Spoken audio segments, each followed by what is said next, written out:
Hello, good morning. And if anybody is dialing in from the US, good evening.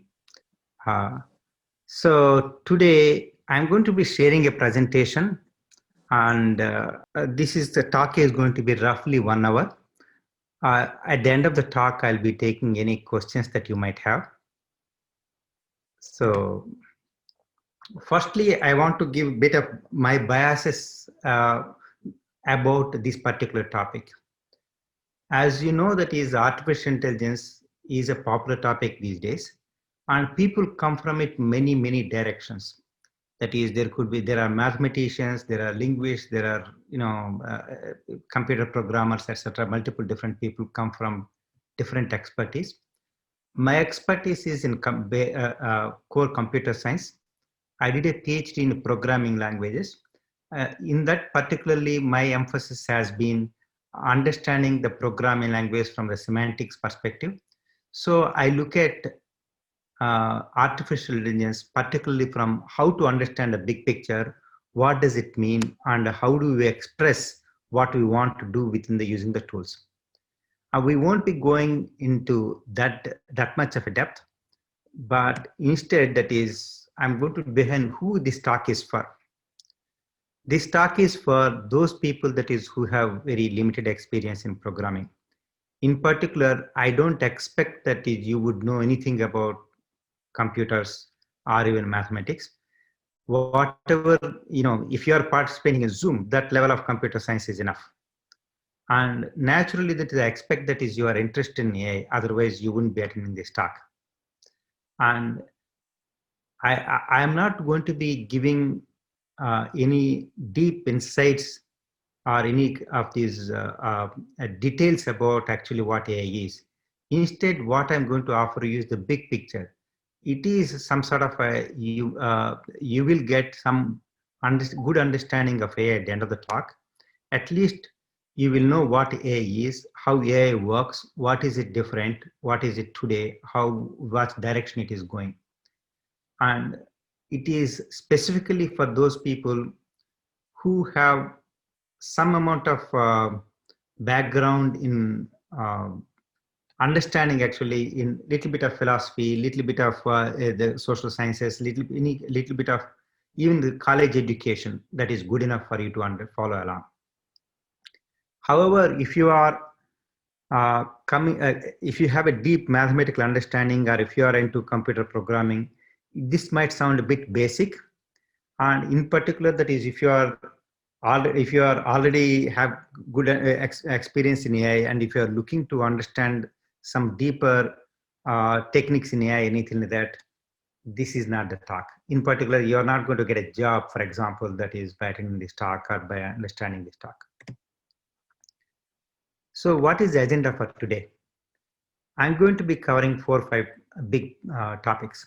Firstly, I'm going to explain what AI is and the historical perspective of AI, how AI is today perceived, what is happening today, and what do people do with AI today, and what direction is it heading. And finally, I summarize the complete whatever we are talking. And of course, if there are any questions, I'll be taking the questions at the end of the talk. And I'll be providing any examples that I might have.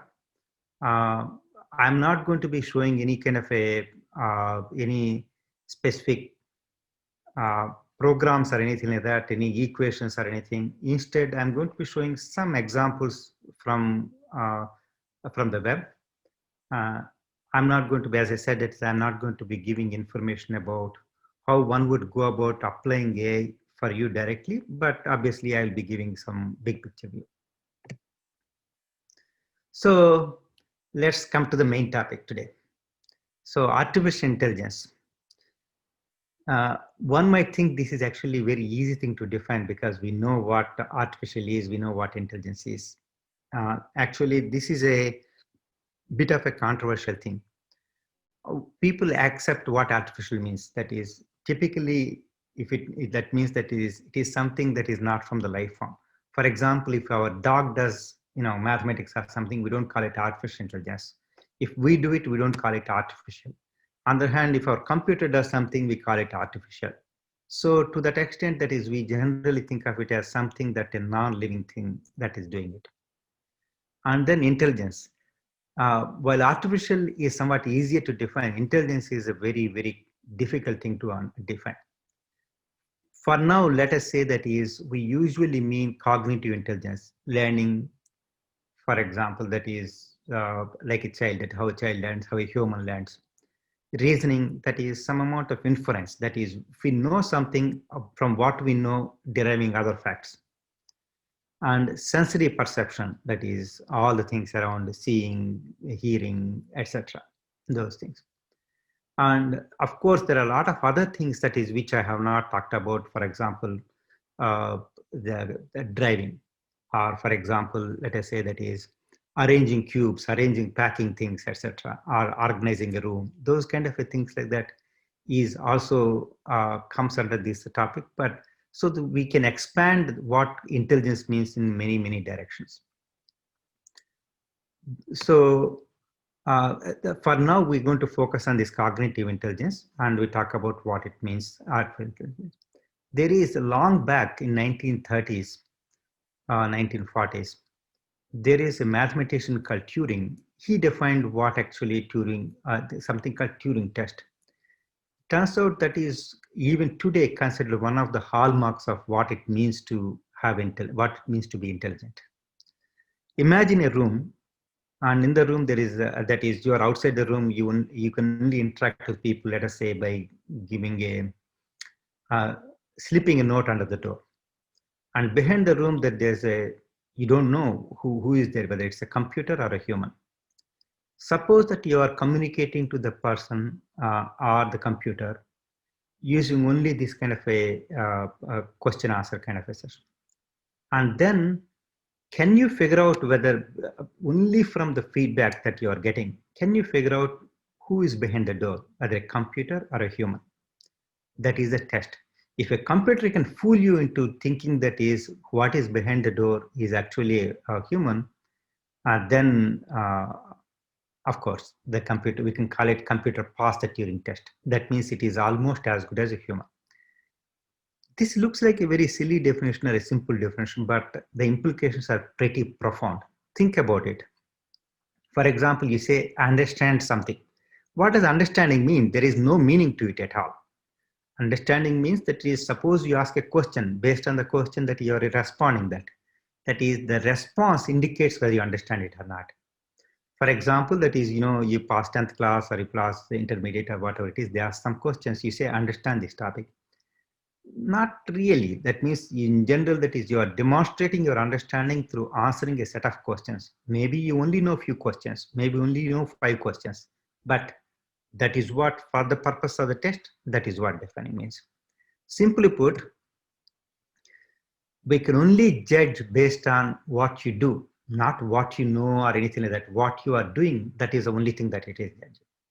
So this leads to a lot of interesting philosophical discussions. For instance, that is, suppose I claim submarine swims.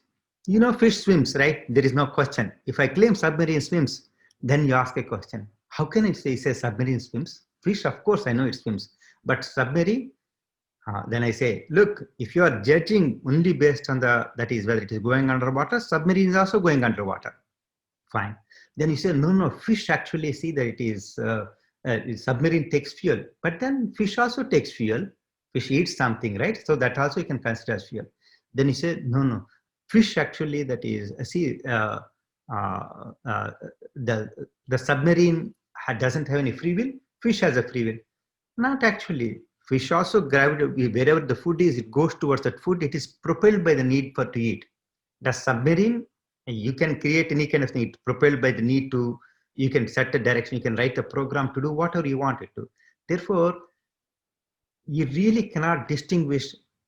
If you are pointing out only a few facts based on that, you cannot distinguish whether it is fish or submarine. Whether the definition of swimming actually applies to both the things. So from that perspective, that is, you will not be able to differentiate between a submarine and a fish. Same way, that is, if I am asking behind the person, if I am asking questions like what is 1 + 1, human can answer it, computer can answer it. And here is the funny thing. Suppose You ask what is 10,057 times, 983 times. The human may make mistake. You say computer doesn't make a mistake. Based on that, I can figure out it is computer.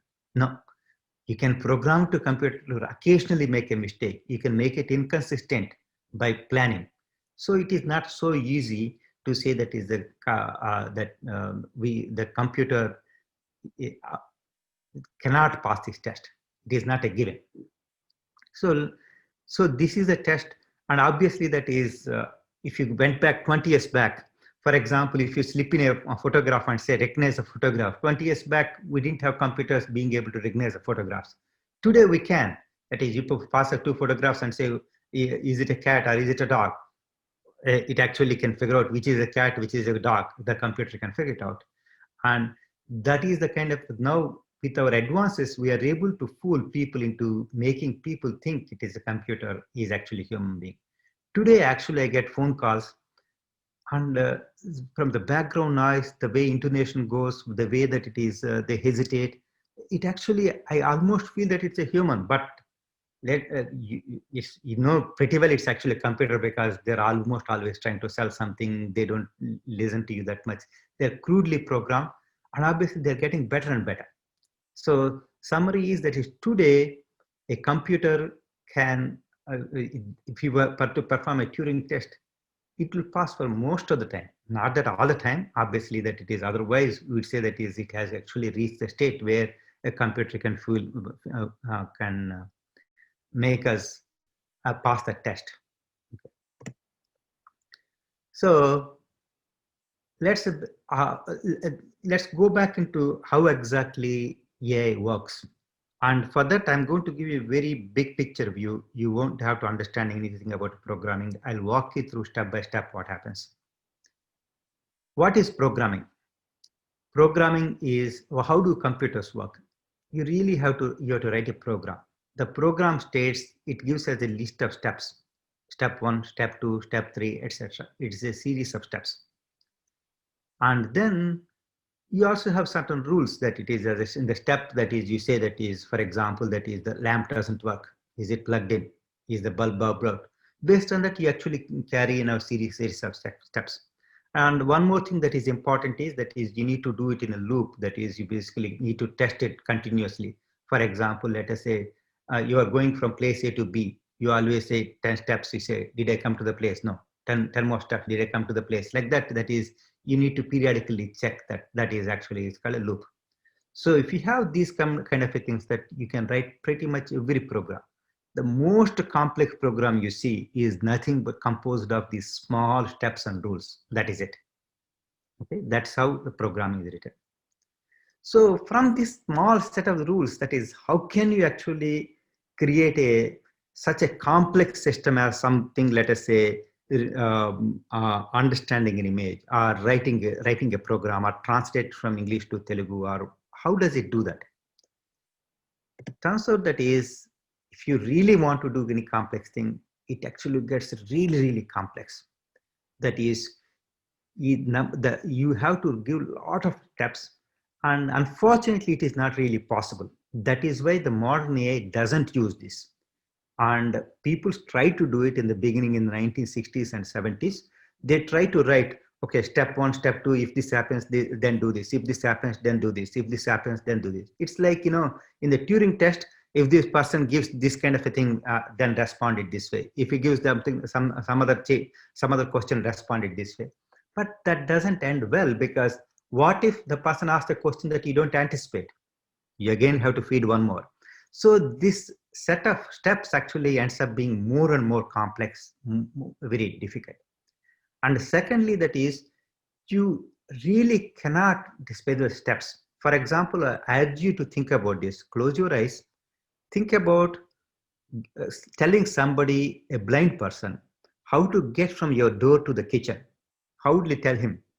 You can't say 10 steps. Is it 10 steps or 11 steps? You never really counted, right? After all, it's your house. You know exactly where you live. Still, you won't be able to tell. Or is it left hand or right hand? Is it a third draw or the fourth draw? Or like that. You will not be able to give that level of the detail, because we don't really observe that well.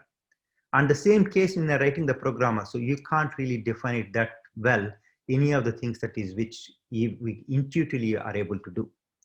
Secondly, that is, if you are going to give a lot of rules, you can't really specify all the rules that actually work. For example, you say that is, you make a decision, you buy, let us say that is, you buy a car. How do you buy a car? You say that is, I following these 10 rules. But then you don't always follow only the 10 rules. That is, you keep on adding whenever you come across a new kind of a complication, add one more rule.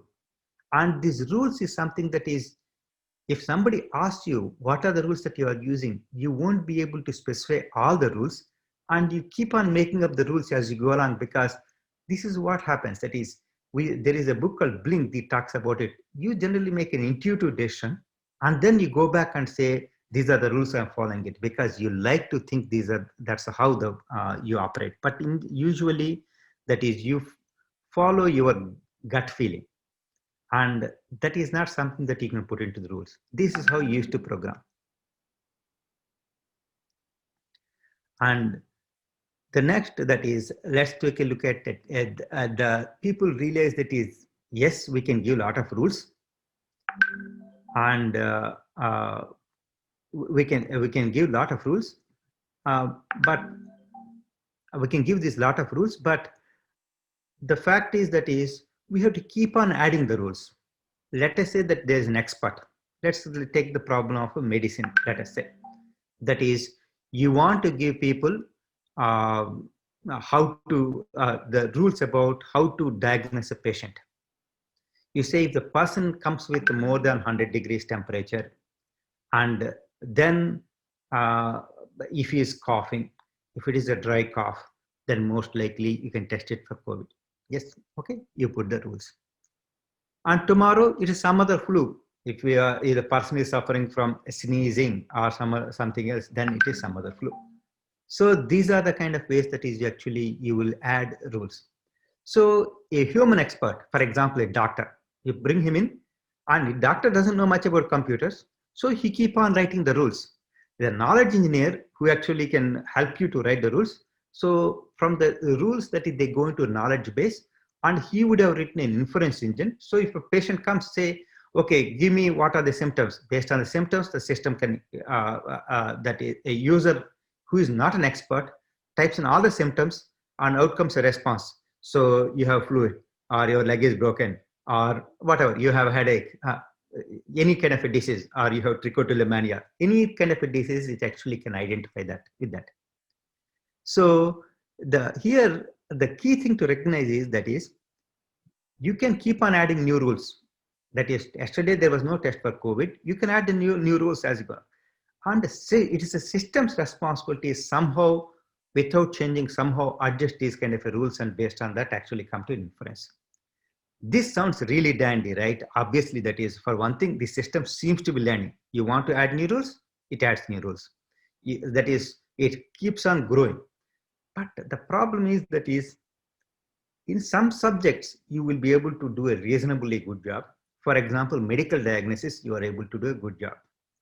But a lot of other things you won't be able to do a good job. For instance, if you let us say that is, you want to program the system to recognize sarcasm in text, you won't be able to, because you kind of keep on doing heuristics. This is called heuristics. You kind of do approximate kind of things that, and they keep on breaking, you keep on adding rules, and it's a never-ending task. And eventually these complex systems end up collapsing by under their own weight, actually. And you won't be able to do that good of a job eventually anyway. There is no way. The systems have a short headroom to grow. That's what happens.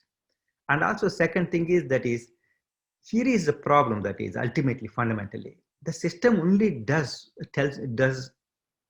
at best it can do as well as you, because the knowledge is coming from you, you are formulating it, and it really cannot do more than that. That inference is, it's like the first. So for that, actually, let's take a look at. Let's take a look at. Sorry. So to summarize, these are the problems. The old style of programming where each step specifies, it doesn't work because it is limited. Secondly, adding a lot of rules, while it has some kind of a promise and the system somehow figures out how the rules works, etc. It has some promise, but that doesn't work either because firstly, the rules keep on adding up. And secondly, that is, we cannot really specify a lot of rules. We only have gut reaction to how actually we make the judgments. So ideally speaking, somehow we have to teach the computer without explicitly telling, without really giving the knowledge, we keep on giving incremental knowledge, and where it keeps on learning as it goes, and somehow it becomes better. That means ultimately we are looking like, like a child. We don't really explicitly tell them what exactly to do to children, but over the time they somehow become better. How does it happen? Let's take a look at three styles of uh, uh, three styles of actual learning. Here, the first one is we do step one, step two. That's a standard program. It is something like giving multiplication table and asking them, what is 3 times 5? If people who memorize it can respond well. Computer does this job extremely well. This is what it has been doing all along. And the next is you give a set of rules. It's like, in first to fifth grade, it's mostly memorization. They give you what to memorize, you just memorize it and you go and regurgitate. And then what you have is you are given this set of rules. These rules are something that is, you don't know when and where to apply. It's something like this. Let us say that is in algebra, there are many, many different ways of factorizing it, let us say. And you don't know what rule to apply. And they give a problem. Somehow, normally, of course, we cheat if it is given at the end of chapter one, and if chapter one has the rules, we try to apply those rules to chapter one. If it's given at the end of chapter two, we apply those rules from chapter two. But in exam, that doesn't happen, right? So at the end exam, you don't know which of the rules apply. You somehow have to figure out what applies where. That is what, you know which rule to apply. That is what I was talking earlier. Finally, ultimate is you don't give any rules. You just say, watch me and learn. For example, how am I going to operate on the patient? Just look at me and learn. I'm not going to tell you. I may tell you some few basics, but ultimately, it is something that you watch me and you practice, and based on after a few failures, etc. That's how you learn. Any of the crafts, that's how you learn, right? So that actually has a few advantages. One is I don't have to understand exactly how am I doing it. If you are watching me and if you are willing to learn, that's fine. I don't have to bother about what are the rules, and they will figure out exactly how exactly it happens. Secondly, if their understanding keeps growing, that is, we don't have to worry about that is a stopping at some stage. That is, as they keep on doing it, not only watch me and learn, as they keep on practicing more and more, they will keep learning. That's how the third stage of learning happens. And typically when in college, that's how you're expected to operate. In a sense, that is, we are looking at a computer like a college going kid, as opposed to elementary school kid where we tell them exactly explicitly, or a high school kid where we give a bunch of formulas for them to apply. That is what we are looking for. Okay, so let's take a look at it. How exactly does it learn? This is a classic problem, and what we have is let us say compute, that is I'm not talking about people. In some senses, they both operate similarly. That is, show some examples. This is the way it works, and this is the way it shouldn't work. And in the practice, they try to guess the answer, or they try to do it. And of course, they make a mistake, and they'll understand how they made a mistake. If they made a mistake on that, they will get it correct. And they'll next time they'll do opposite. And if they get it, they overshoot the answer, they try to shoot it down. If they understood it, they try to reach forward. So this is the way that they keep on trying to get it right. And ultimately, they keep on practicing until they get it right. This is how children operate. And incidentally, that is, we think a lot of skills, that is even sensory perception we have, is actually somehow it is something that we don't learn. Actually, that is, we do learn that. For example, our depth perception, we think that is we are born with it. No. People, for example, who gain their eyesight in the middle of their life, that is, in fact, there was one of the Indian scientists actually did this test. they performed the cataract surgery on some, 15-year-old, 16-year-old, some kid actually, that is some surgery, and they got the eyesight. And that kid did not have depth perception. Even after a few months, it was very difficult for them to guess how far it is based on the size. And that is something that we actually learned, right? And we make some mistakes when we don't know that, but when we're kids, we make the mistake, and based on that we learn. We try to reach it, we can't reach it. Based on that, we adjust our depth perception. And that's how people learn. Computers also, something similarly happens. And this is a classic example. For example, they talk about this all the time in Google, etc. That is, suppose identifying a cat on a computer, that is image of a cat, given an image of a cat, identifying it's a cat or a dog, for instance. This is called a classification problem. Suppose you show a lot of images of cats, and eventually you don't have to learn it has 2 years. Dog also has 2 years. It doesn't matter. It figures out exactly what the shape, what combination of the things actually makes a dog, or what combination of things makes a cat. And you would be, it doesn't really actually formulate as quote unquote rules, but somehow its brain, so to speak, actually somehow gets better, and it actually starts understanding it. Okay. And this turns out to be a really good thing, because we can't really describe rules, but we can give a lot of examples. Similarly, that is what they say, that is, we can't define an art, but we recognize it. It is, for instance, that is, people make jokes, right? Modern art means saying you can splash the paint and anybody can mistake it. Turns out that is all these art critics, they can recognize it.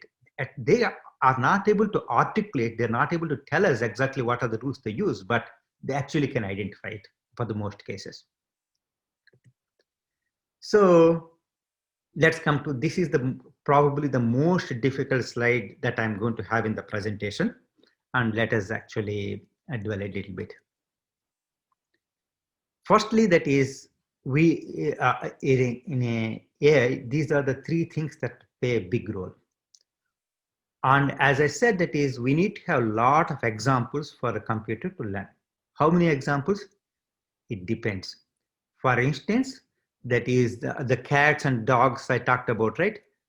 Fortunately, Google has access to millions of such images. So they did such a good job. Now they actually are pretty much highly accurate kind of thing that they can do. And it doesn't have to be million. It can be thousands. It can be hundreds of thousands, anything. For example, I was talking about radiology, right? And X-ray studies. For example, a doctor, even a highly trained doctor, for his lifetime may see, when they're training, maybe they may see 100,000 or not even that many, maybe see X-rays.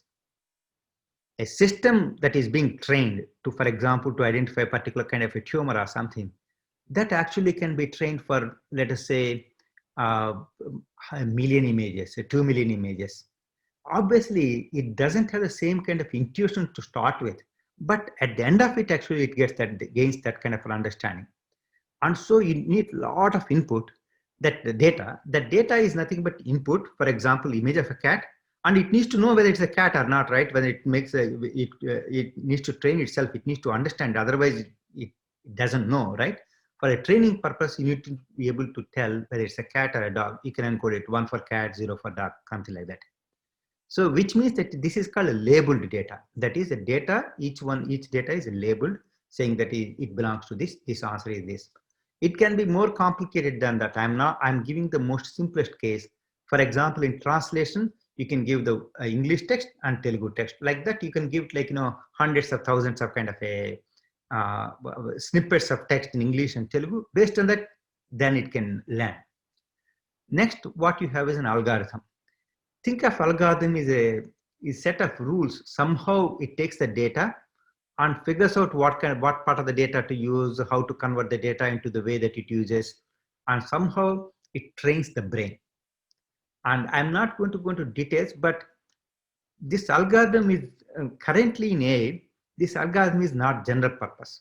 For example, if it is training it to understand an image, that is one kind of an algorithm. Turns out it's not this. Thankfully, it is the same algorithm that can train you to recognize a dog, or that can recognize a tumor in the X-ray. Any kind of, it is actually same. That is it took quite a bit of breakthrough to be able to transfer one kind of a knowledge algorithm into another kind of, use it for a different purpose. But it's not always the same. For example, image recognition is not the same as, let's say, text translation, the multiple different algorithms. So we have lots and lots of algorithms. When somebody is studying AI as a subject, they will end up studying all these kind of algorithms. And there is a model. Think of it as the brain. That is, as you see more and more data, your brain becomes richer and richer. That is, it's able to make the next decision better. That is, after seeing, let us say, 1,000 cat images, 1,000 and plus one, it may be do a better job, and 1,000 plus two, it may be not always uniformly better, because as I understand, it keeps on experimenting, for the lack of better word, and eventually it will eventually it will do good enough job that they say, hey, it is getting 98% accuracy. People themselves get 97%, therefore it is good enough, like that. That means as the algorithm takes the data and trains the model. Training the model means somehow improving the model so that is next time when the data is presented, it can infer whether it's a cat or a dog. So there are two steps: the training step, which is what I'm showing, and then after this is what happens. That is a step one, you train. That is a practice. At the end of it, you have a brain that is big enough to be able to do. That is here, that is you have the training, that is lots of images you feed it, and you keep on training, the model improves it. At the end of it, the brain becomes bigger. It doesn't bigger. I think it becomes rich enough to be able to distinguish when you present a new image. Look at this. This image is not the same as the images you have seen, but the system can figure it out. How? That's exactly the power of the model is, and the power of the training is, and so it can figure it out. So look at this. What is happening? What is happening is you are not explicitly writing a program. Instead of writing the program, your job has become identifying a lot of data and feeding it the data. And of course, model, but the model is somebody who would have written it. And once it is trained for cats and dogs, it can train for some slightly differently. Same kind of algorithm can be trained for X-ray, same kind of algorithm can be trained for something else, etc. So that is a really good news, because you don't have to write the program, you just have to train. Writing the program is a complex task, but you basically are finding somebody to, our old data, that for that matter, all the 1,000 images of cats, it's a lot easy to actually to feed the program to become better. So at the end of all this, what can we do? We can figure out if it is a cat or a dog. Is that exactly why? Hello? Is at the end of it, that is what we are able to do. And thankfully, we don't have to get this work at this getting the table data. The reason why this kind of approach succeeded is only because of something that happened in the last 2 decades. That is, firstly, that is the mobile revolution happened in the last decade or so. That means that is today there are 6.8 billion cell phones in the world. There are 4 billion active social media users. That means all it means is that if somebody puts my photograph on Facebook somewhere, the system actually can recognize it, because it has access to so many photographs of mine that actually it can recognize it. And it has access to so many enough amount of data for the system to train on. And that means that is with the cell phones, people are constantly taking photos and uploading it. With the social media, they're accessible to the systems, the programs to use it, Googles and Facebooks, etc. That is why they're becoming so powerful AI companies, and they have a lot of data. They have a lot of data to learn from, and of course, they have a lot of computing power as well. Of course, I'm glossed over a lot of things. I'm not telling you all of that. I'm going to quickly kind of say why it is kind of difficult. I kind of glossed over a lot of things, right? We somehow feed the data, the system becomes, there is an algorithm makes the model become better, etc. Right? Fact is how do you feed the system is a complex thing. For instance, that is you are converting a photograph of cat, that is easy enough. What about text? The fact is that is for the system to be able to make sense of a text, you need to convert the text into some form, voice into some form. This conversion itself is a very, very complex topic. And also, what do you feed? This is actually a fundamental question. In the sense, suppose you want to understand a book. Do you read just a book? No, you have to understand the history of the book, the context when the book is written. Otherwise, you won't be able to make sense out of the book, right? Why do you think computer is any different? If you are reading a paragraph, if you want it to translate, shouldn't be giving exactly what context the paragraph is occurring, what are the 2 or 3 paragraphs before and after, in which case that is, what are you feeding the system? That becomes a very tough problem. For example, you may not be able giving only X-ray, for instance, maybe for the system to read. In addition to the X-ray, maybe you will actually give a lot of other information. You give the age information, you give the other health information, other phenomic information, possibly genomic information, or gene information, etc. A lot of information. So which information is important? For example, to read the X-ray, the fact that is the person drove a car or a bicycle doesn't matter. On the other hand, their weight may matter. So which of the things important? We don't know really. That is, typically the experts can tell you what are the systems important, but perhaps they also don't know. For instance, that is, if the person is coming in a car, that means they're not doing enough exercise. If they're walking, they're doing enough exercise, right? So maybe that kind of the amount of exercise actually has impact on the X-ray reading. We don't know. That is, we may be looking at the wrong inputs, or we may be looking at not sufficient inputs. This turns out to be very, very complicated thing, and people keep studying that. And what about the systems that when we don't have the data? That also, there are people that are studying those systems. And the biggest challenge is that is, usually we don't actually have the data covering all the systems. We only look at the systems that our systems actually cover the cases.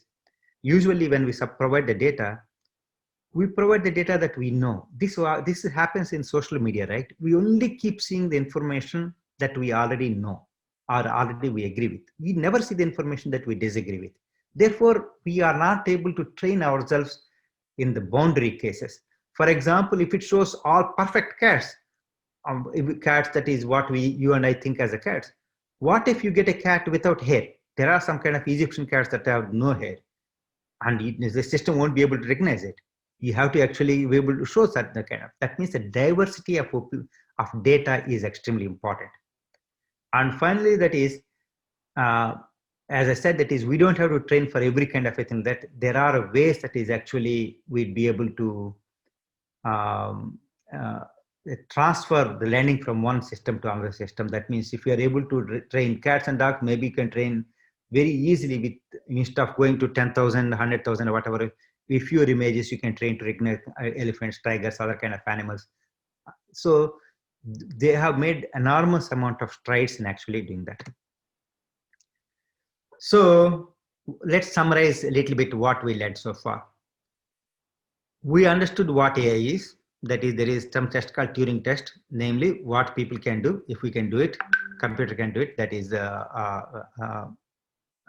AI. Secondly, we also looked at what exactly AI, how exactly AI works. Step-by-step programming, basics, that's for ordinary work.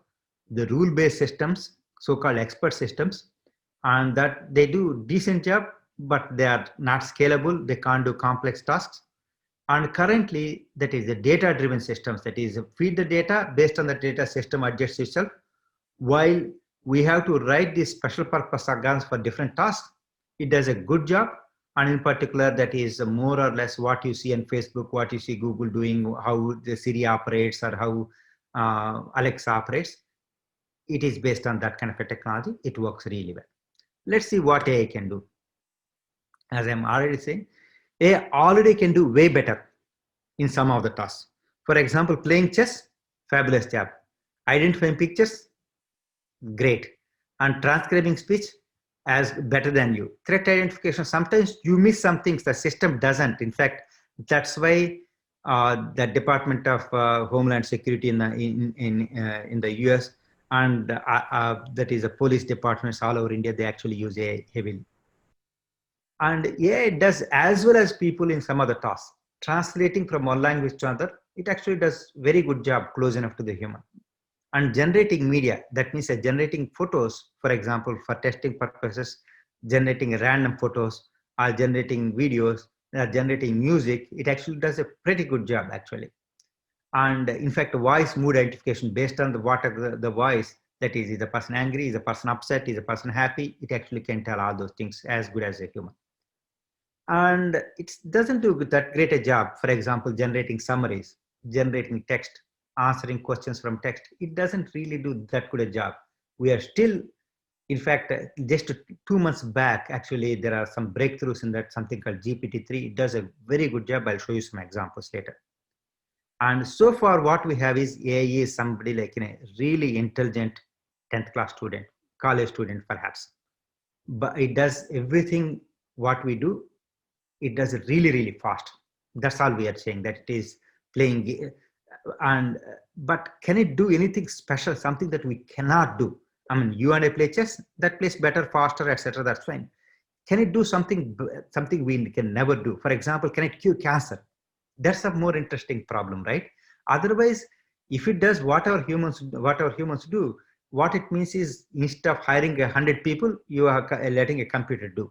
It is just making things cheaper, but doesn't fundamentally alter our life. For that, we got to do something more. Let's look into that. And before going it, actually, one of the interesting thing is natural language processing is one of the most toughest things actually for AI to deal with. The reason is everything like in image processing and anything is something to do with the senses that follows certain kind of scientific principles easy enough.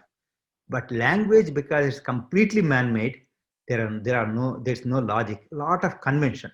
And depending the context, you make sense out of it. And it is very, very difficult for people to be understand it. I mean, the computer to understand it. For that matter, for people who don't know the language, who are trying to learn the language in midlife, they also find the similar kind of challenges. I give 2-3 examples. I shot an elephant wearing my pajamas. Who is wearing, elephant or I? It's not clear, right? But you know elephant doesn't. Therefore, because of your extra outside the language, because you have some other common sense, you are making sense of it, but not based on the language. Same way, when the hammer hits the glass, it shattered. Again, what is it? Is the hammer shattered or the glass shattered? Because we know the property of the glass, we assume it shattered. But a Martian comes and tries to learn English, it doesn't understand it, right? Or fruit flies like bananas. Time flies like arrows. Fruit flies, they like bananas, right? The flies, the kind of fruit flies they're called, they like bananas. But the fruit flies, here the fruit is actually, a fruit flies is one kind of flies, and like is a verb, banana is a noun. Time flies like arrows. But here, time flies is actually a verb, like means it's not a verb, arrows again, noun. So this is the time flies like arrows. That's what it means. It is not something that is looking at the sentence we'll be able to figure out only by the context. AI still trips over it. But there is a lot of advances that are being done, as I said. For example, in interest of time, I might speed up a little bit.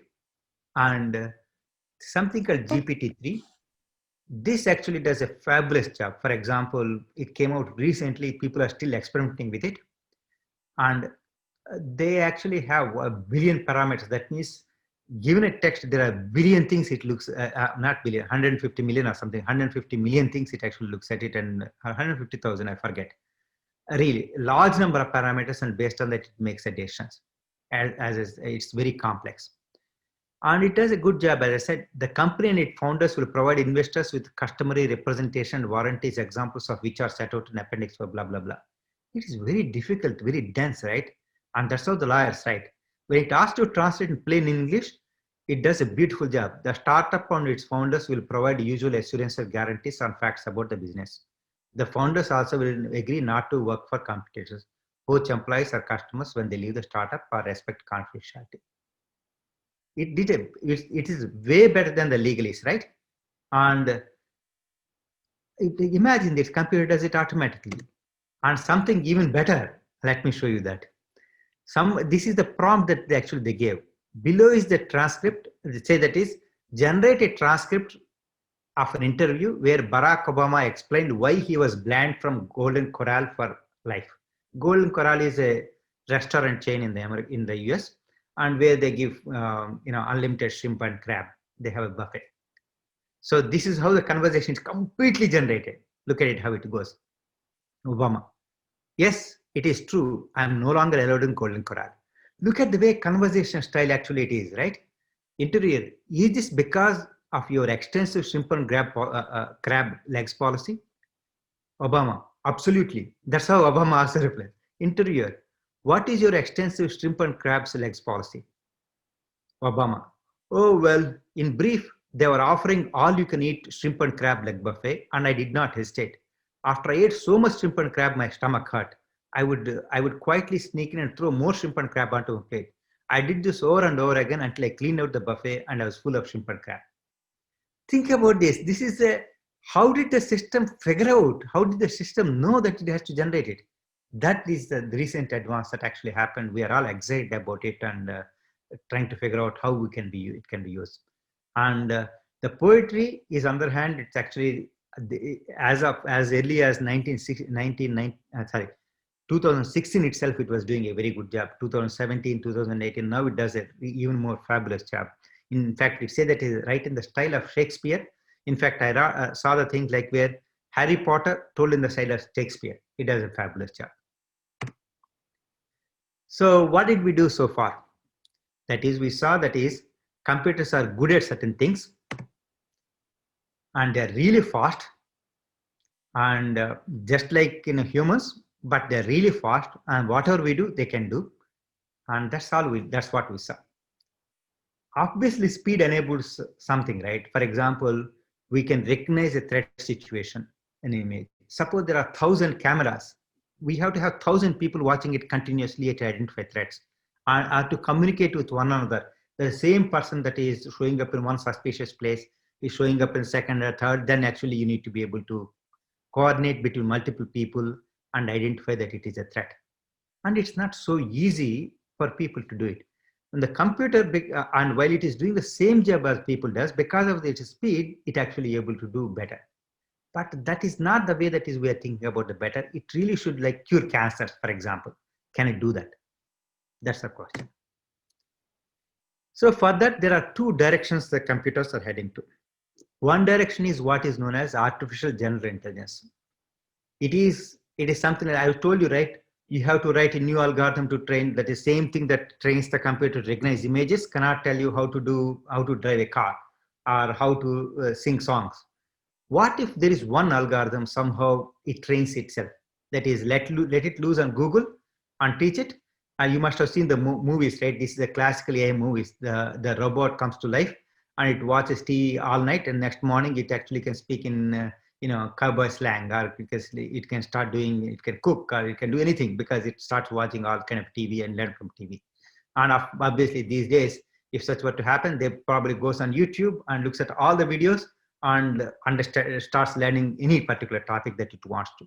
But we are not there yet. That's the one direction people are trying to look at it. And second is artificial narrow intelligence, which is what we have today. But instead of solving these simple problems like identifying cats or identifying photos or identifying threats or a translation, which is, as I said, good, but not necessarily what humans can't do.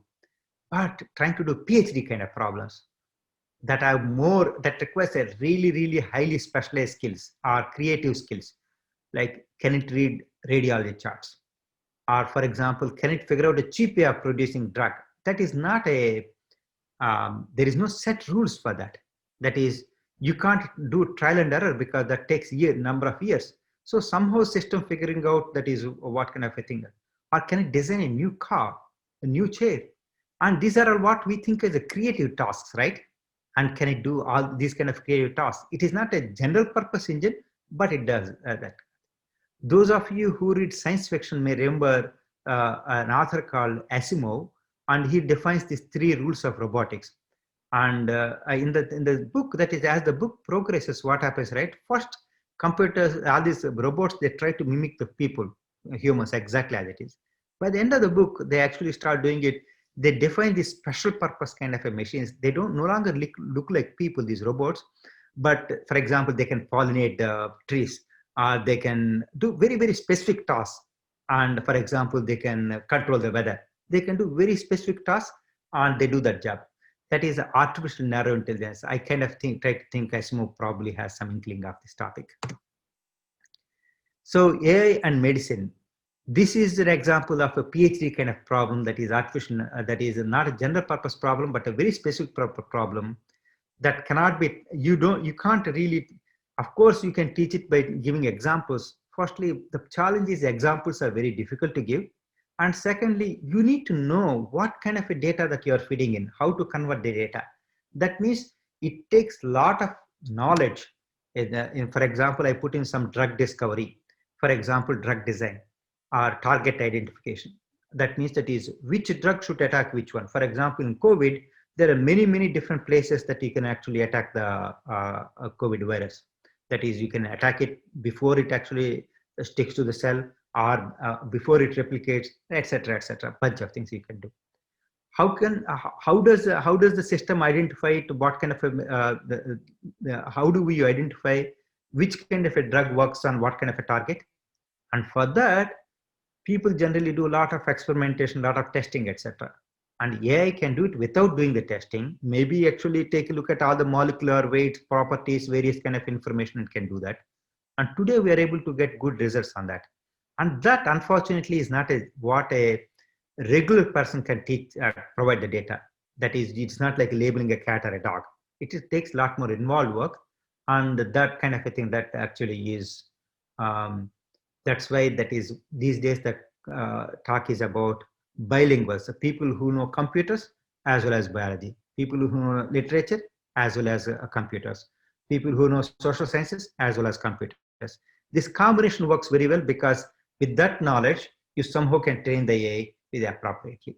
And I'm not going to go into details. I put in this thing only because some of the medical friends asked me, and I put in some other topics.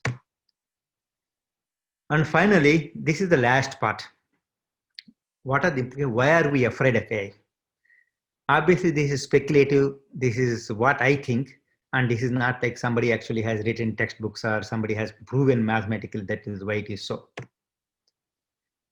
I think it is a fear of the unknown. Let me walk you through some example. In the Turing test, you don't know people are not, there are, let us say you must have, that is, you don't know who the other side is, you ask the following question. What is 1 plus 2? Somebody says 4. Somebody says 32,564. Somebody says banana. Somebody mutters unintelligibly. Which one scares you more? Suppose you are in a horror movie, which one scares you more? 4, it looks like people that somebody made a mistake or somebody doesn't know, man. 32,564, it sure sounds like a computer. Banana, man, that is something seriously gone wrong. That is, you know, a gobbledygook, that is completely gone wrong. You're scared at that point, right? That means what happens is when the computers make a mistake, they make such a mistake that is, it doesn't appear reasonable, right? You don't understand exactly, we understand how people make a mistake, but when computers make a mistake, you don't understand how can it make it? It's so close. But the fact is that is the way you approach the problem and the way the computers approach the problem is different, right? So for you, the one answer and other answer are very adjacent to each other. In the convoluted way that is the computer calculates, the adjacency means that is, it doesn't mean exactly what you think it is. Therefore, it actually scares you. You don't understand exactly how it could make the mistake, right? And so imagine that is the same kind of phenomena. For example, that is that if a sound comes, right? If somebody car is coming, naturally the sound slowly grows and you actually hear as it comes. Suppose suddenly the sound comes, you get scared, right? That is, it's not natural. That is because it is abrupt. That is in some way that is AI's responses tend to be abrupt, and when it makes mistake, and that worries us. Second is we think we are rational. Our brain somehow makes us think we are rational. It somehow finds our brain actually deceives us thinking it's rational. Sorry, some typo. Our brain makes us believe that we are rational. So much so that is when we can't understand it, it somehow it creates an illusion. For example, take a look at this image, right? I don't have to tell you, but all the lines are in parallel. That is, you know, all these are squares. There is nothing bulging, but your brain sees that. Why? It has to, because Otherwise, it goes bonkers. It has certain way of understanding the rationality, and when the real world doesn't fit your mental model, it alters the real world. That is what. So we think we are rational, we are not really rational. So when AI does it, so you don't understand how AI does it. You are trying to fit the way that you think it is. You can't accept the black box approach. You say you want to rational. Oh, because of it saw these 10 cards, now that's why it is recognizing this cat as cat. No, it is not like that. That's what you would like to think. That is all it is. We like clean explanation. AI doesn't give such clean explanation. However, there is something called explainable AI. People are working on it. Still, AI is going to be black box. Just like people are. We are black boxes. If you look at our neurons, you don't know exactly how our neurons are working. But somehow, in our abstraction, we think we are rational. Finally, we don't know what happens eventually. We are starting with the computers. If they keep on getting better, artificial general intelligence happen, what happens? There is one of the Simpsons cartoon, the guy says, I for one welcome our new robot overlords. We don't know what exactly happens. And actually we already know something, that is, they can learn from our worst impulses. For example, they try to train based on Twitter, and these chatbots pretty soon became racist. Because what happens is that is when you don't check it, it's like the extremes kind of are the ones that get vehemently expressed, right? So that is why we generally see that is, if you look at the newspapers, we only see the kind of people, the death, the destruction, and all these things, right? If somebody looks at the only newspapers and try to write our history, that is, nobody will say that is people woke up and went to work and came back and slept. Nobody thinks that happens. Everybody thinks when you step outside, some major disaster is going to happen. That is how the training also could happen. That's one of the challenges that we are seeing. Finally, that is the biggest philosophical thing is our uniqueness. That is, we think that is we somehow, our cognitive intelligence means consciousness. That means we have the soul, we have an understanding, we have self-awareness. That's how we equate it. If a computer has it, that unnerves us. Our uniqueness is lost. How do we deal with it? We don't understand. This is all my speculation. Maybe in the short term, all it means is, AI means we lose our job. That's why we're afraid. It could be that. So let's take it. Finally, let's look at the summary. This is what I promised you guys. AI, what it is. What is it? We went over it.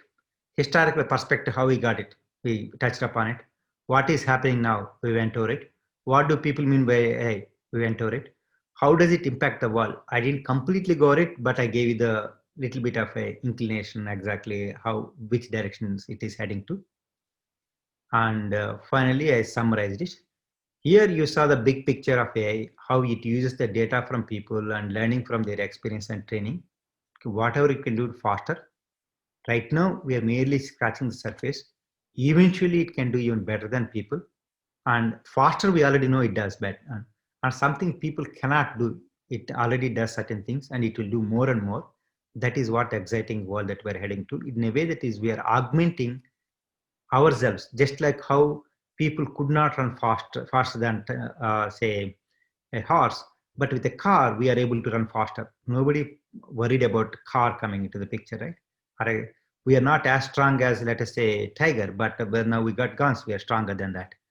We are not as intelligent as, I don't know what, XYZ, whatever we don't have any analogy, but with the help of AI, a doctor can be a better doctor, an engineer can be a better engineer. That is what the bright future we are looking to. And the end. And now I'm going to stop sharing, and any questions, anything that you have, I'm willing to take any questions. And there is some, okay. So there are some questions. Some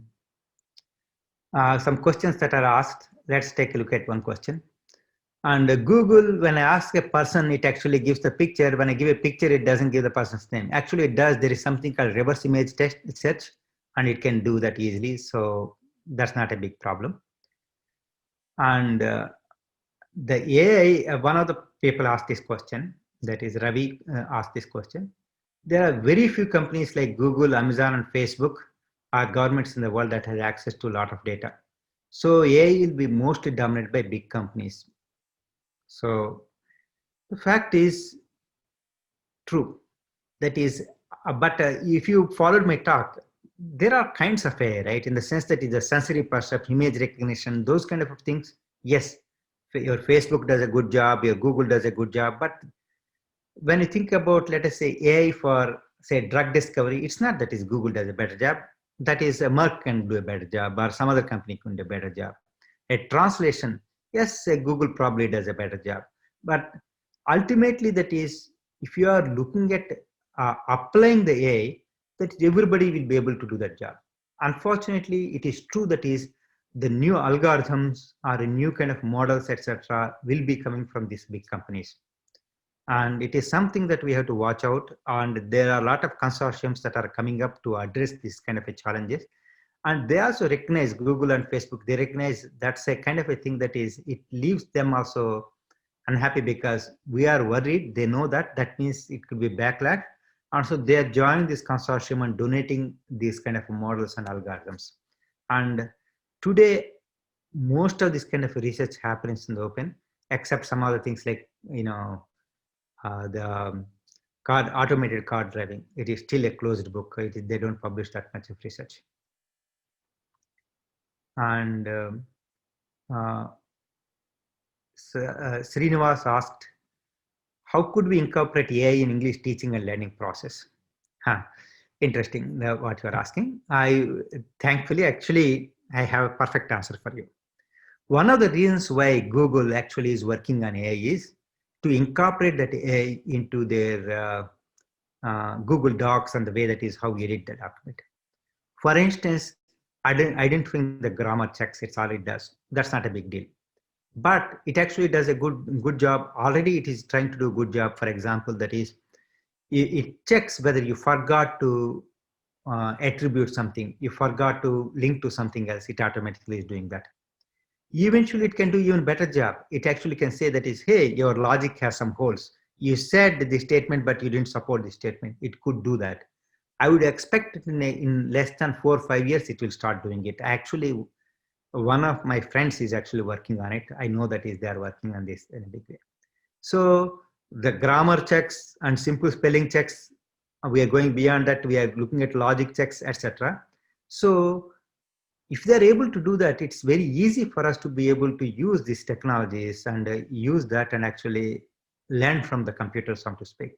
Till today, what I do is when I write it, I actually run through Google spell checks and Google semantic checks, etc. And whatever checks it, more or less that they're correct. I accepted any kind of a grammar mistakes from that. And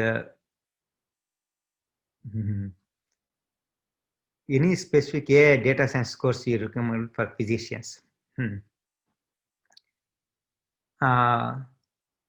I should look into that specifically, but the fact is that is right now, as I said, there are multiple different kind of disciplines that are happening. One is fundamental advances in AI, and that is something that is physicians are not going to do. Second is somehow train the AI systems. Very highly motivated physicians or physicians that are right now entering college, they can actually train themselves in this and actually can start working with that. I know several other physicians that are working with the AI companies. In particular, they're going into basic sciences or genomics or immunomics, etc. They're actually doing that. And they're working with quote unquote in silico methods. That is, instead of doing in the lab, doing it in the computer. That is, they're helping the computer scientists to actually code it up, and they can do that. There are biotechnology courses and Coursera for that. But for a practicing doctor, I would say there are no good courses. All I can say is, if you are familiar with the computers, they are dumbing it down sufficiently so that is you can input this kind of, you can augment your capability with AI. For instance, I remember that is 2 years back this has happened. Up until 2 years, Indian origin physician, he was #1 in the world actually in differential diagnosis. You present all symptoms, the guy will be able to tell which kind of a disease it is. In San Francisco, there was a conference, he was answering all the questions. He was paid against a computer. In 2017, I think, he already lost to a computer. So what it means, but even now the program is not rolled out because people are not used to it, because how do computers work with people, we didn't figure it out yet. So the last piece of the equation, namely how people work with the computers, that is, once we figure it out, if we are ready for that, that would be good enough. Rangarao asks, how will it change finance field? Already algorithmic trading is a big thing, and it is already changing in a big way. And because you're in finance, you might actually hear about this company. And there is this company called Renaissance Technologies. If you were to invest, let us say, $5 in that company in 1980s, today you'd be multi-millionaire. Year over year, their actually annual returns are 70% year over year. And what were they doing? They actually were signal processing guys. They're precursor to the AI. They are predictive models they developed. Their models are not like neural nets or this kind of deep learning or AI models we are thinking of today, but they're similar models. And those models actually have done a fabulous job on actually doing this. And what they did is, unfortunately, we don't know how they do it, because in 2007 or 8, they said that is, we're not going to take money from everybody. They gave away money, and they only start investing their own money. So they don't even publish the results, nothing. So we don't even know what happens. But all we know is a computer science, a electronics professor that I know, a friend of a friend who used to work in IBM, today one of the richest guys in the world, multi-billionaire. A electronics professor. In fact, somebody from IIT Kharagpur who did the UCLA PhD, he is now a billionaire. Why? He works in that company, Renaissance Technologies, invested his company. And already last 2 or 3 years, QPlum and a bunch of companies, they started doing this AI-based kind of a trading models. We don't know how well it works. And then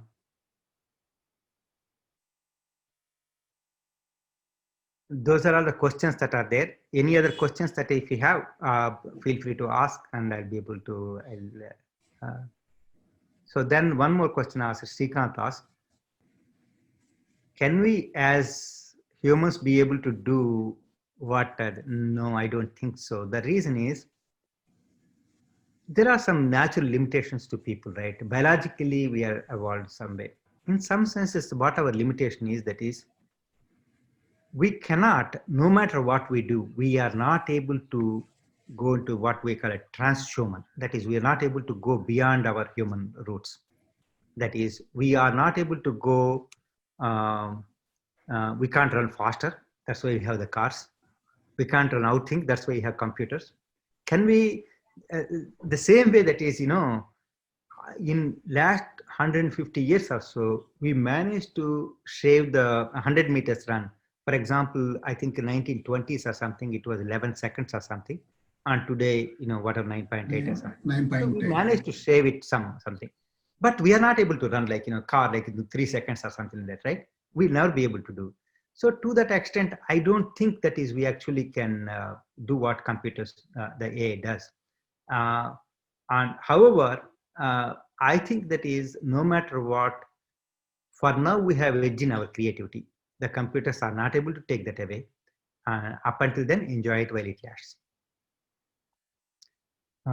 Any other questions we have?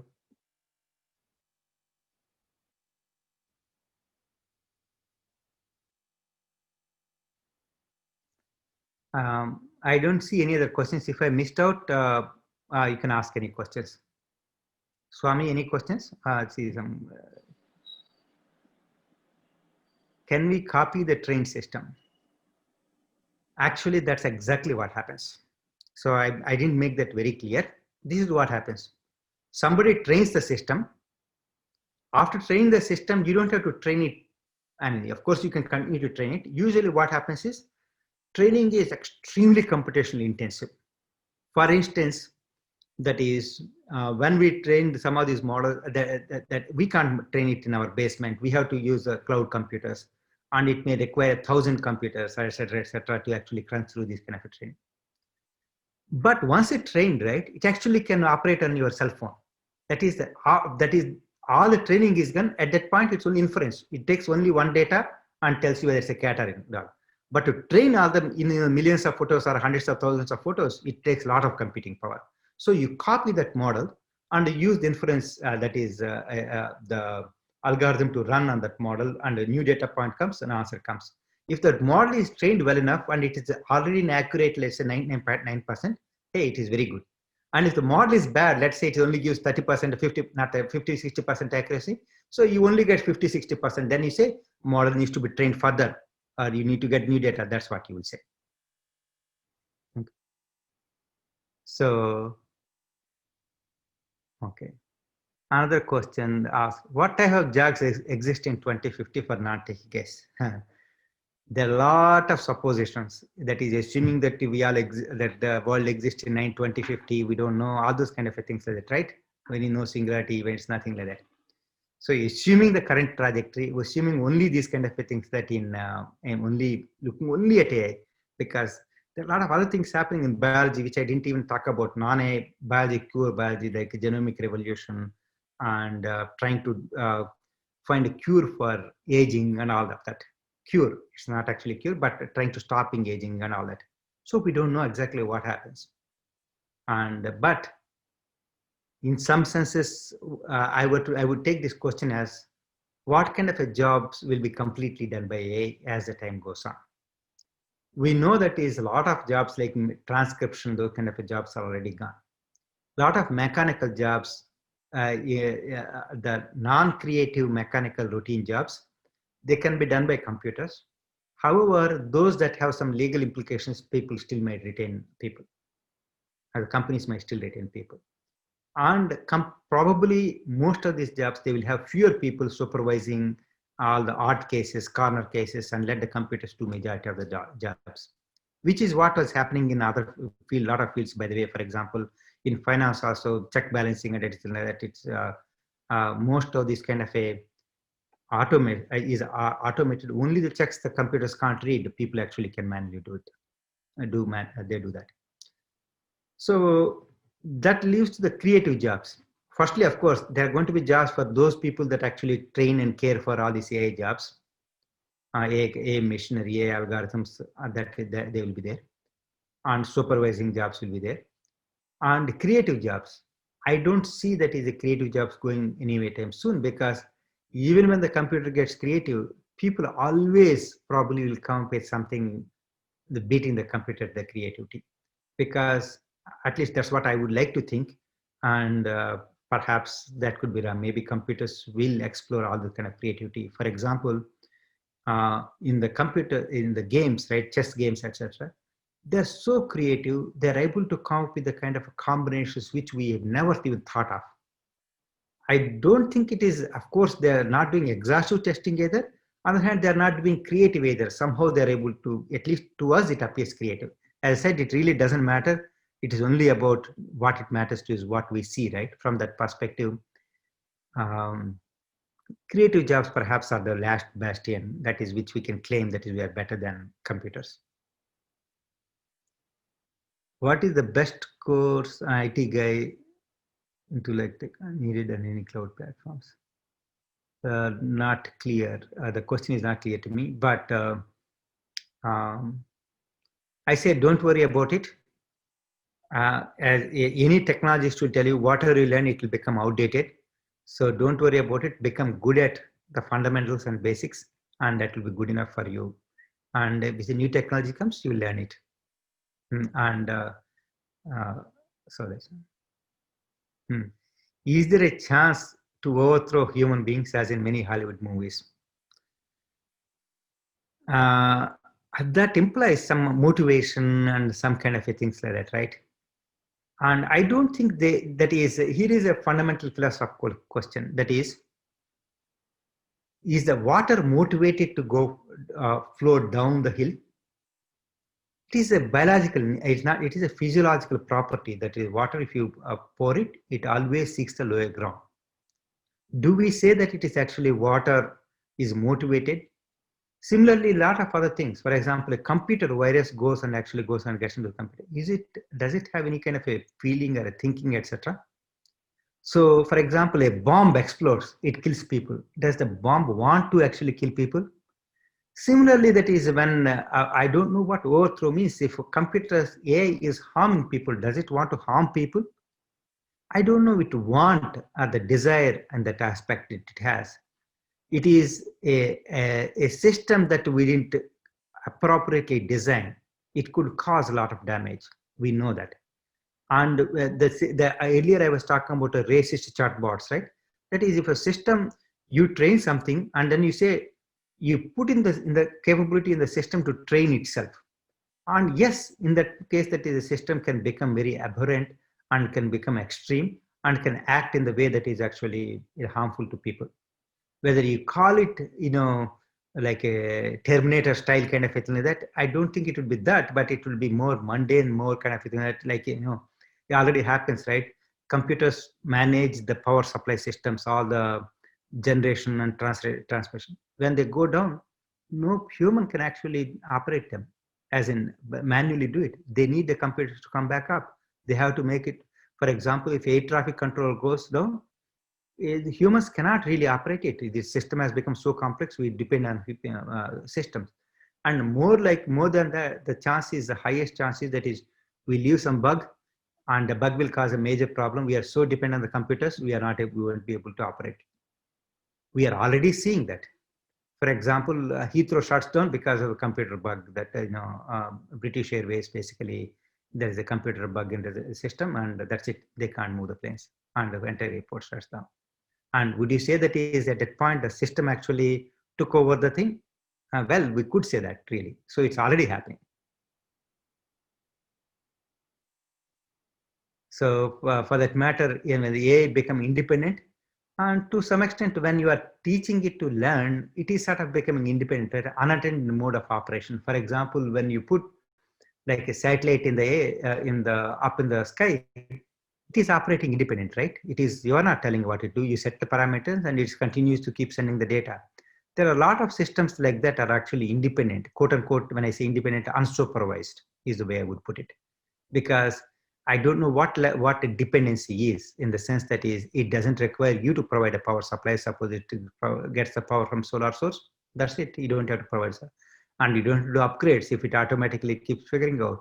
So it's very possible that is, for instance, we build these weather systems that actually automatically keep updating themselves and keep managing themselves.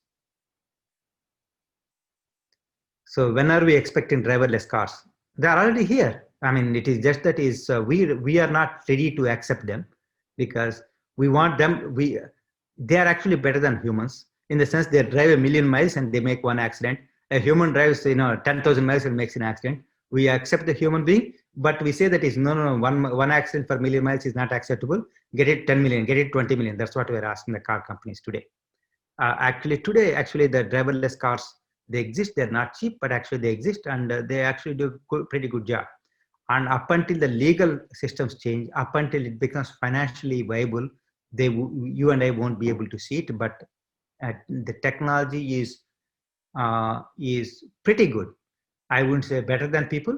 Technology is pretty good, comparable to average people, comparable to decent people, and that's what we have today. Any questions?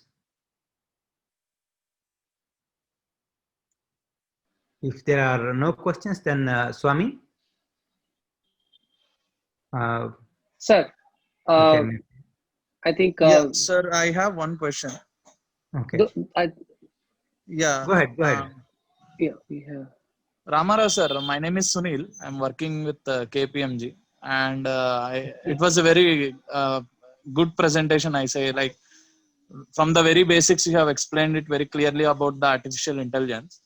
Now, after hearing all these questions, I now actually got one question. Is this AI, what we are talking about, the machine learning and the capability of the system to upgrade and learn itself, is it outlashing the human mind's capability to that extent? So, for instance, that if you take a look at some of the things I already told you, right? For example, the chess game, it already is beyond the human mind, right? Today, you can't win against a chess computer. That's why I gave three things. That is, already doing better than people. Games is one of them. all the strategy games, it does way, way better than people do already.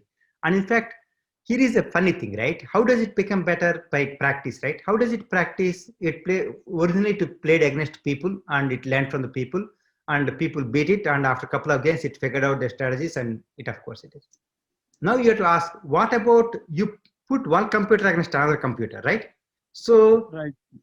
And it keeps learning from itself. And So the whenever it makes a algorithm, mistake, it is. So the that's how actually algorithm these is computers driven are by better. people only, no? The algorithm is driven by humans again. Yeah, but that's where it stops, right? You only started in the beginning, but it is algorithm is not the end of it. It's a data, right? It saw a few games, it learned more. It saw a few more games, it learned more. In fact, it started playing against itself and it learned a lot more. Right? You didn't give that to the computer. Okay. Thank you, sir. Clear. So, any other questions?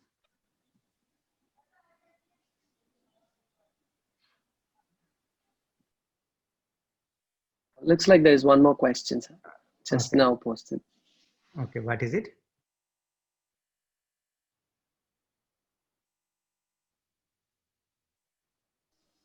Yeah, Is AI going to make everyone unemployed? If only, right? If it actually happens like that. I mean, the fact is that's actually the more interesting question is what happens if when AI makes everyone unemployed, and at least majority of them. That is, so far all of our human society is predicated upon we working hard. That is, we always treat hard work, working hard, and somehow making a living, etc., is a virtuous thing. And our religion teaches it, our teachings teach, our history, everything teaches that. Suppose somebody comes and says, you don't have to work at all. What would you do? What is the purpose? How exactly would you define your life? And I think that will happen, right? That is, already think about this. 2% of the people are engaged in agriculture in the United States and they provide food for everybody. 2% of the people. And what if, I mean, what are the 98% are doing? Hey, they're doing a lot of other things, etc., etc. Let us say 5% are making movies today, right? What if actually the computer actually can make movies? Hey, you don't need people. It actually, I told you, right? It can generate the faces, it can generate videos, etc., right? It gets that good a thing that, a flawless action it can do. It can generate the characters, it can generate everything, etc. Suppose what happens to the heroes and heroines and their industry, right? Hey, no problem. I mean, people will be, there is no loss to the production. And instead of the production loss, that's what is happening, no loss to the production. And whatever we want is being produced. But we are not working. How will the world work? I don't know. I think that in some senses, it is not an economic problem. It is actually a moral problem, a psychological problem, in a way that a cultural problem that actually will be facing. Otherwise, universal basic income, which in some senses, look at this, our social welfare, that is as we know it, is a gift of the modern industrial revolution. After industrial revolution happened, when the mechanization of agriculture happened, the social security kind of a thing came about in the United States. And that means that is people don't have to, or Medicaid, etc. People don't have to die of hunger. I mean, it happens, but in general, that is the government provides some basic income. What if actually the computers end up start doing all kind of jobs? We'll be able to, what happens to people? Yeah, instead of something else will happen. People are already talking about universal basic income. And I don't know about everyone becoming unemployed. I say that is lots and lots and lots of fields are going to be emptied out. And we'll have to see what happens. For instance, that is, if you go back, what happened to travel agents, right? It's like that, we'll have to see. Do you think we can build artificial neurons as powerful as biological neurons in the future? But why? Why do you have to worry about it? I mean, in the sense that is, let me explain the question. That is, for people that, here is what happens, right? That is, a lot of computer modern AI had taken inspiration. It's not necessarily exactly the same way. How the human brain works, at least we think it works because we don't have such concrete evidence yet. That is namely, that is the neurons, their electric signals, based on signals they fire, and based on that actually they make a determination. For example, if you see number 2, some neurons fire, and based on that you recognize number 2. Which neurons fire? That is a training. That is just like a computer, there is something, but it's not exactly like a computer, it's biological. Therefore, it is a lot more compact, more than actually silicon is, and somehow a lot more versatile. That's what we are seeing, right? So can we build it like that? The fact is that why do we want to build it? In the sense that is every material is good for something. It's like, in the beginning, that is when we are building chairs with, let's say, wood, we have 4 legs and a chair, etc. If you are building a chair with metal, do we have to build 4 legs? We don't have to. We can build a cantilever chair. So whichever the property of the matter, you have to adjust to that. The computer has an advantage. Use it that way. You don't have to make it exactly the same way as the people. For example, you don't necessarily have to build a computer like, a human face and like you see that is a 2 hands, 2 legs kind of a robot. Why? What's the point? I mean, maybe 4 legs are better. Build a computer with 4 legs, right? Or 6 hands, build it with 6 hands. Or 10 heads, build with 10 heads. Or no head, build it like that. So what it means is, just because we are biologically built one way, don't have to mimic the same way. For example, look at us. We are very flawed people, right? Look at our eyes. Our eyes can't see behind, like a rabbit. Why not? If I am building a robot, I probably would put 2 eyes front, 2 eyes back. The same way, you really don't have to build a neurons, etc. The same way that the human brain has. If you can do whatever, take advantage of the machine, you will build it that way. Replaceability is one of the biggest things we have here, right? That's what we'll do. And next is what kind of a programming language we use in AI, Srilata. That is, today we are using, mostly it's a Python based world. But that doesn't mean tomorrow it will be. There are a lot of other choices. That is, but right now it is, Python is number 1 in that. There are smaller things that are coming up, but Python. Thank you. Any questions? Okay.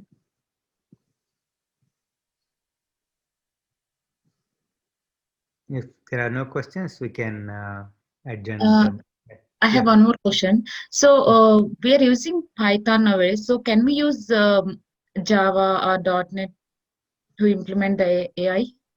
Okay, so there are 2 things, right? There is one aspect is about training. Second aspect is using. I told you 2 parts, right? During the training part is the brain basically gets all this knowledge. After getting trained, of course, it continuously gets trained, of course. But when you go into the field, you can use any language. When training, people generally use Python. That's how it happens. That means once the brain is formed, you can take the brain, you can replicate it anywhere, in any place, right? Suppose you train the brain on a supercomputer or a computer with lots and lots of processors, you train it there. Then you take it put into your iPhone. At that point, you are not going to use Python. You probably would use Swift or whatever, JavaScript or, the Objective-C, whichever ones that you use in iPhone. And when you take it to Android, you can use whatever JavaScript or whatever Kotlin or Java, whatever you want to. Because that is a model, it can interface with any language. But to train the model today, all algorithms are available in Python. Therefore, you generally use those libraries. Okay. Thank you. So I think that's the end of the questions. Yes, Yes, I think okay. probably that seems to be the end of the questions, sir. And then finally, very big thank you note. Sir, we are very grateful that you are being on our platform and you have kindly consented to give a talk on our platform. And thank you so much, sir. Thank you so much. And we look forward to further talks also on nanotechnology and other things. If your time permits, maybe sometime later. Sure. Whenever you are free. On 25th of this month, I'm going to do a talk on AI that is going to be more in-depth on technology. It will cover a different aspect. In particular, people who are looking to AI as a profession, it's targeted at that under the umbrella of TASK, Telangana skills and knowledge. Telangana Association for Skill and Knowledge. Skills and Yeah, knowledge. Telangana Association Task. and task. And so I'll be posting information about that.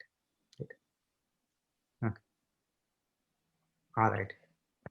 Okay, sir. Then thank you so much once again, and thank you all the participants for being Thank with you, us sir. and joining and seeking clarifications from our speaker.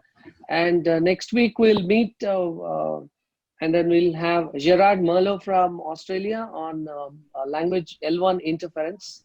And next Saturday and next Sunday we're going to have a talk from Sri Lankan Deputy Director General of National Institute of Education, and we'll meet next week. Thank you all for attending, and once again, thank you so much, sir. We're very grateful to you for accepting to give a talk All on our right. platform. Bye.